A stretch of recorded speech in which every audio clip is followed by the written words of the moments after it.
Thank you for listening. This course was created to help you succeed in your educational journey. Learn more at baremetalcyber.com, where additional podcasts, books, newsletters, and cool merchandise await. Let's get started.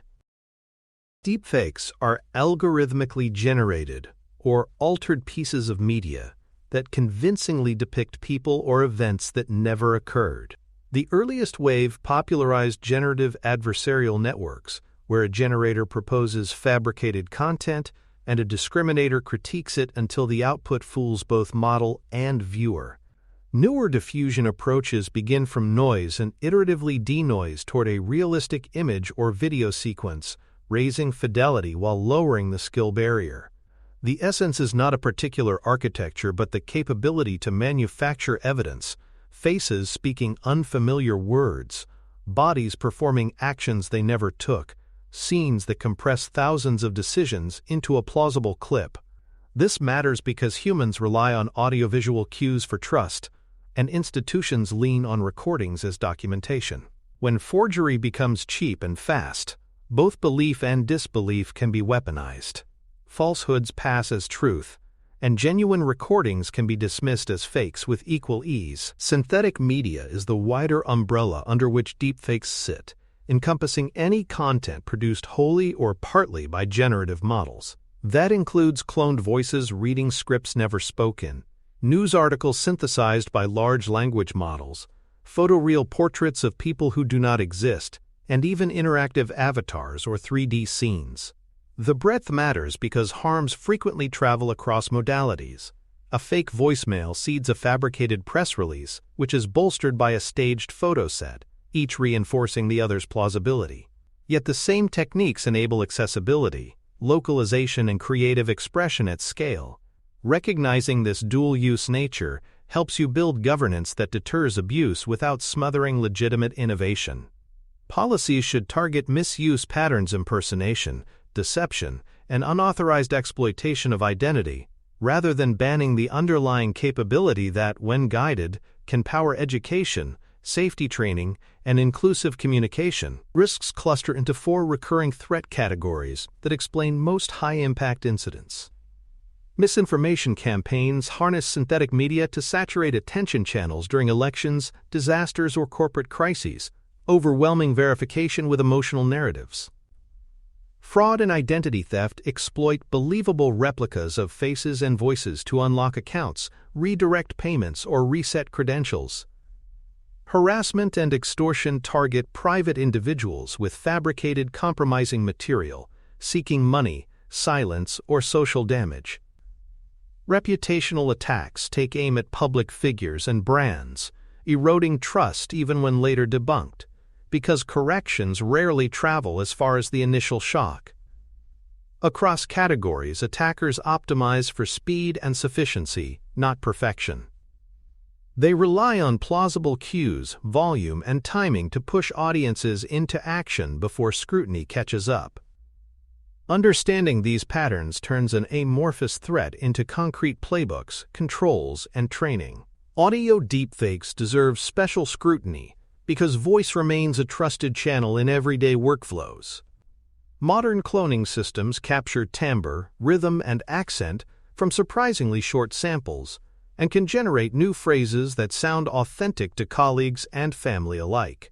Attackers script imposter calls to finance staff, vendors, or executives, layering urgency and secrecy to pressure real-time approvals. Where organizations still use voice biometrics or call center phrases as authentication, convincing clones can slip past weak liveness checks and replay protections.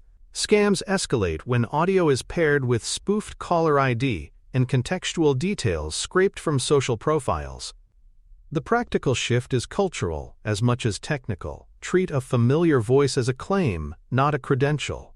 Require callbacks to verified numbers, dual control for sensitive changes, and explicit out-of-band confirmations when money, data, or access is at stake. Video deepfakes raise the stakes by adding facial expressions, gestures, and familiar environments that our brains instinctively trust. Manipulated political messages can depress turnout, inflame divisions, or distort public debate during critical windows. In legal or corporate disputes, fabricated footage can contaminate evidence chains, forcing expensive forensic review and delaying decisions. Reputational damage compounds quickly. A convincing clip travels through social platforms and private chats in minutes, and retractions seldom erase first impressions. Attackers also use live video to social engineer teams, appearing as a supervisor on a call to bypass procedures or request credentials. Countermeasures include decoupling high-risk approvals from real-time video, maintaining known good briefing channels with pre-established provenance, and training staff to escalate rather than comply when visual authority collides with unusual requests. Images create distinct risks because they are fast to produce, easy to share, and often consumed without audio or context. Synthetic identities complete with headshots that do not map to real human seed romance scams, influence operations, and fraudulent vendor onboarding. Non-consensual explicit content targets individuals for shame or coercion, with harms that persist even when fakes are exposed. Public figures are impersonated to endorse products, move markets, or undermine credibility. Document forgery passports, pay stubs, invoices gains cover from compression artifacts and low-resolution scans that hide telltale seams. The operational lesson is to treat images as assertions that require verification. Demand originals or source files for consequential decisions, integrate provenance checks into onboarding flows, and design review processes that assume attractive visuals may be entirely fabricated, especially when they arrive paired with urgency or secrecy. Text-based risks can be the most pervasive because words travel fast and require little bandwidth to spread. Generative systems can produce convincing news-style articles, social posts, and comment threads at industrial scale, tuned to a target's language, slang, and emotional triggers. Automated propaganda blends real facts with fabricated claims, creating narratives that feel authentic enough to share without checking. Phishing evolves from typo-ridden spam into polished, personalized messages that mirror a company's tone and current projects, steering recipients toward credential theft or malware. Beyond one-off deceptions, attackers manipulate discourse itself by flooding channels with coordinated talking points, creating the illusion of consensus. The danger is cumulative. 1,000 small textual nudges can shift behavior more reliably than a single dramatic video. Treat text as an instrument of influence operations, and assume quality and volume will continue climbing as models improve and costs drop. Detection methods span forensic analysis, provenance, and statistical modeling, each catching different failure modes. For images and video, forensic techniques inspect compression patterns, lighting inconsistencies, reflections, and edge artifacts that betray synthesis. Audio analysis examines spectrograms and prosody for robotic regularities or copy-paste seams. Watermarking embeds signals at the token or pixel level that allow downstream verifiers to test whether content was machine-generated, while provenance systems cryptographically sign captures at creation so edits and origins can be traced. Anomaly detection models look for distributional oddities across frames per second, or textual token usage that deviate from human norms. Statistical artifact checks, such as improbable word co-occurrences or unnatural punctuation rhythms, can raise suspicion without proving authorship. No single method is definitive. Layered detectors reduce both false negatives and false positives by triangulating evidence across modalities. Detection is hard for structural reasons that favor attackers. Increasing realism from diffusion and transformer advances erases many telltale artifacts, while rapid tool evolution means yesterday's signatures age quickly. Cross-modal synthesis lets adversaries combine medium's voice to prime trust, images to anchor identity, text to persuade. So even if one channel looks clean, the story still lands. Ground truth is often scarce. There may be no original to compare against, and privacy constraints can limit dataset sharing for training robust detectors. Adversaries also actively probe defenses, adapting prompts and settings to evade known checks. Finally, distribution platforms amplify speed. By the time a classifier flags content, reposts and screenshots may have fragmented the trail. Effective programs accept this asymmetry and invest in early warnings, rapid triage, and containment, rather than chasing perfect, universal detection. Mitigation works best as a layered posture rather than a silver bullet. Watermarking requirements push generators to embed detectable signals, but organizations should assume some actors will strip or avoid them. Provenance logging signing captures at the point of creation, and preserving edit histories builds chains of custody that honest publishers can prove, even if bad actors refuse. Classifier-based filters reduce exposure by downranking or quarantining likely fakes, paired with human review for high-impact cases. Policy enforcement makes these controls bite. Clear rules for labeling synthetic media, rapid takedown for impersonation, rate limits that slow mass upload attempts, and sanctions for repeat abusers. Crucially, mitigation must extend to user experience. Warning interstitials, friction for resharing unverified claims, and easy reporting pathways help the public participate in defense without needing technical expertise. Law and regulation provide boundaries and remedies, though they vary by jurisdiction and continue to evolve. Traditional statutes already cover much of the harm: fraud and identity theft for financial deception, election protection laws for voter suppression and misrepresentation, consumer protection for false advertising, and defamation or right of publicity for misuse of a person's likeness. Emerging rules increasingly address synthetic media labeling, impersonation prohibitions, and platform responsibilities, especially around political content windows. For organizations, the practical task is preparedness. Map likely obligations, pre-draft notices with counsel, and preserve evidence with chain of custody so claims can be pursued or defended. Be precise in language. Describe what is known and unknown, and align disclosure timing with legal thresholds. Regulatory clarity may lag technology, but disciplined documentation and cooperation with authorities reduce exposure and accelerate resolution. Operationally, the pieces must connect. Detection, mitigation, and legal readiness feed a response flow that is fast, evidence-driven, and respectful of rights. Establish a rapid review cell that includes security, legal, communications, and domain experts to evaluate flagged media, decide on containment, and craft public messages. Maintain pre-authenticated channels, web pages, press lists, executive feeds, with visible provenance so your genuine statements are easier to verify than forgeries. Define thresholds for action: when to label, when to quarantine, when to request platform removal, and when to notify regulators or customers. Build partnerships with fact-checkers, industry groups, and platforms to share indicators and coordinate takedowns.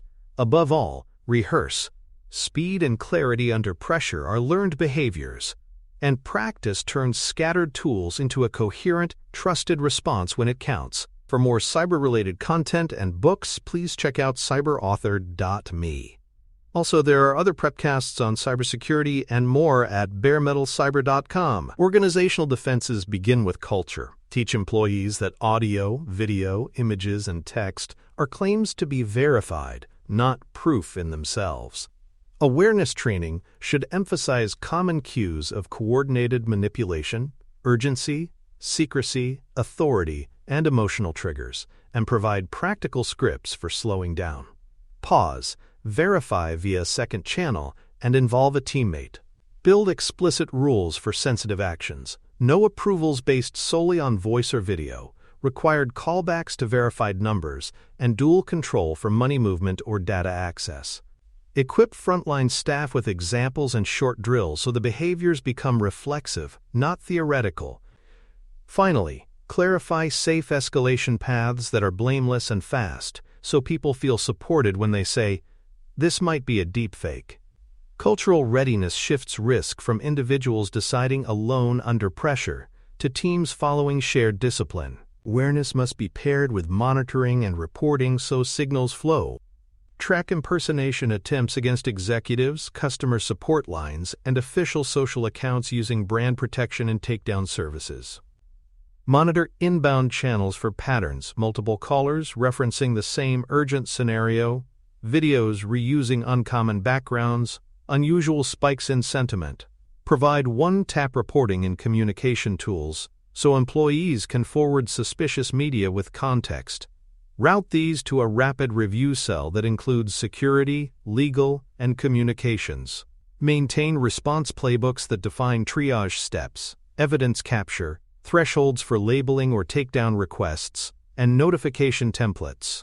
Assign clear roles and decision rights to avoid delay. Close the loop with what we learned updates that reinforce good catches and refine guidance.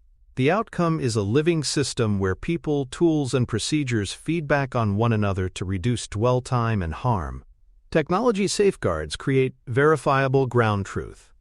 Media authentication systems based on open standards can sign content at capture, embedding cryptographic attestations about device, time, and edits. When paired with validation tools in publishing platforms and messaging clients, audiences can check whether a clip or image arrived intact from a known source. Secure distribution platforms help too. Publish important announcements through channels that surface provenance by default, and treat unsourced uploads as untrusted until proven otherwise. Within your own apps, show provenance badges prominently and offer explorable histories for high-impact assets. None of this stops hostile fabrications outright, but it strengthens honest speech by making legitimate content easier to trust quickly. Over time, habituation to visible provenance like the padlock icon did for web encryption can reset user expectations toward verifiable media. Detection and protection also benefit from smart plumbing. Deploy anomaly flagging services that score media for likely synthesis and route high-risk items for human review before they reach large audiences. Use rate limits, friction, and quarantines to slow mass upload attempts or coordinated repo storms. Keep originals encrypted in tamper-evident storage, preserving hashes and metadata for chain of custody if disputes arise. Where you process user-submitted media, isolate scanning and rendering in sandboxed services, and log classifier outputs alongside decisions to improve over time. Build graceful failure modes. When confidence is low, label content with context rather than blocking outright. These measures transform binary allow or deny into graduated responses that balance safety and speech. The goal is not perfection, but a resilient pipeline that detects early, contains quickly, and leaves a clean trail for accountability. Impacts cascade differently across sectors, so defenses must fit the mission. In finance, audio and text deepfakes target payment redirection, vendor fraud, and account takeover. Voice-only callbacks and email confirmations are brittle. Firms need verified backchannels, named approvers, dual control, and anomaly checks on transaction metadata. Contact centers should harden identity proofing beyond knowledge-based questions and adopt liveness tests designed to resist replay. In retail and marketplaces, synthetic identities can onboard as sellers or buyers to launder funds or abuse promotions. Stronger document verification and velocity controls help. Healthcare faces risks to patient trust and consent when synthetic voices or images spoof providers. Across these domains, the common thread is replacing implicit trust in media with explicit verification steps tied to business-critical actions. National security and public life shoulder their own burdens. Deepfakes can simulate military movements, fabricate leader statements, or distort disaster guidance, testing crisis response and alliance trust. Election periods amplify harm. Manipulated clips or audio can depress turnout or inflame tensions faster than fact checks can respond. In politics and corporate leadership, reputational attacks distract, drain resources, and shape policy debates through manufactured outrage. Entertainment faces contractual and ethical questions about likeness rights, synthetic performers, and non-consensual explicit content, with downstream effects on advertising and distribution. These arenas require close coordination among governments, platforms, media organizations, and civil society, with pre-planned channels to verify genuine messages quickly. Public education campaigns that teach pause and verify are as critical as technical detectors because a prepared audience is harder to stampede. Metrics turn an amorphous threat into something you can manage.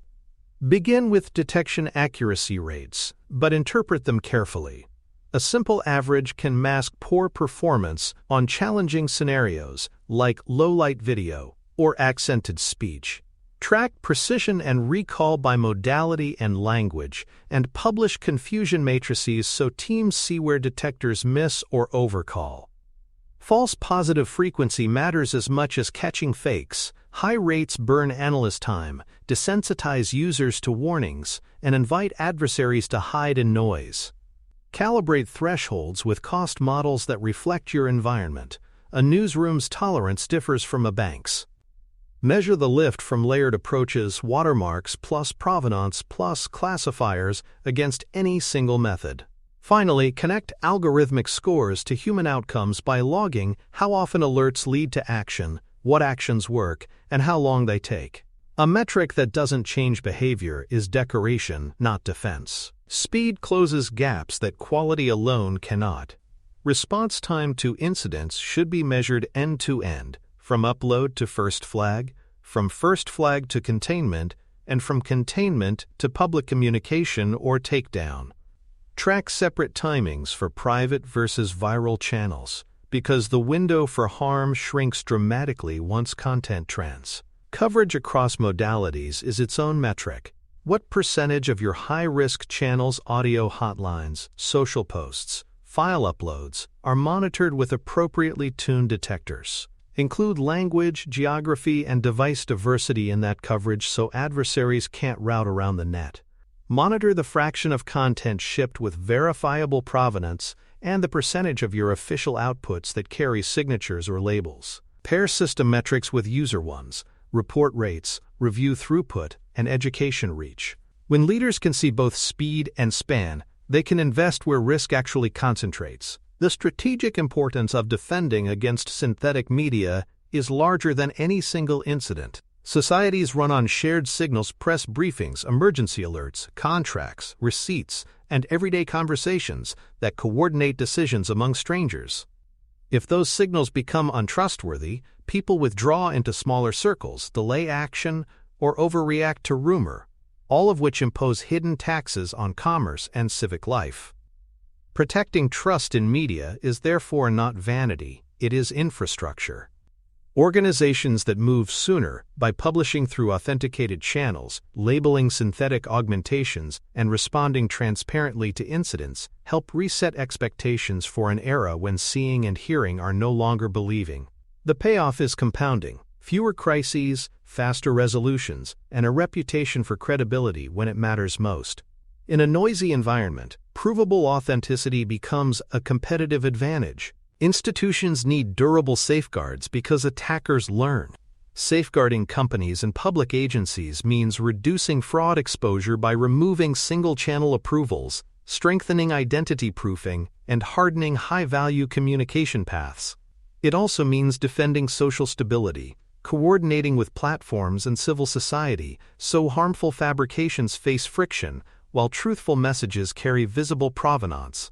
Build policies that align incentives, contracts that require signatures on critical media, vendor standards for watermarking, and internal norms that treat unlabeled clips as untrusted. Make these expectations public, and you help shift markets towards safer defaults. Over time, this discipline turns episodic firefights into orderly hygiene, layered controls, practiced response, and audit-ready evidence. Strategic posture is not about banning synthesis. It is about channeling it toward beneficial uses while starving deception of easy wins. Deepfakes and synthetic media introduce risks that span text, audio, images, and video, each exploiting our instincts to trust what resembles direct experience. We examined how threats manifest as misinformation, fraud, harassment, and reputational attacks, and why audio and video can be especially persuasive under time pressure. We explored detection through forensic analysis, watermarking, provenance, anomaly models, and artifact checks, along with the structural challenges that make perfect detection elusive. Mitigations work best in layers technical, procedural, and experiential, supported by legal frameworks that already cover much of the harm while new rules emerge. Organizational defenses combine culture, training, monitoring, and clear playbooks. Sector-specific impacts shift the emphasis, but the principle holds. Treat media as a claim to be verified, not proof to be assumed. Looking ahead, credibility at scale depends on stronger ways to prove where media comes from and how it changed. Provenance systems aim to sign content at capture and preserve edit histories so audiences and platforms can verify authenticity quickly. Watermarking schemes embed detectable signals during generation that downstream services can read, even when files are transformed. Both promise practical friction for deception and smoother passage for honest speech, yet both carry trade-offs: privacy, interoperability, robustness against removal, and incentives for adoption. In our next episode, we will unpack these mechanisms in detail, explaining how they work, where they fail, and how to deploy them effectively in real organizations. The goal is to move from ad hoc skepticism toward a verifiable media ecosystem that the public can navigate with confidence. Thanks for tuning in to Bare Metal Cyber, your trusted source for cybersecurity educational materials, news, and insights. Remember to subscribe at baremetalcyber.com so you never miss an update. And visit cyberauthor.me for best-selling cybersecurity books that equip you with expert knowledge. Until next time, stay secure and stay vigilant.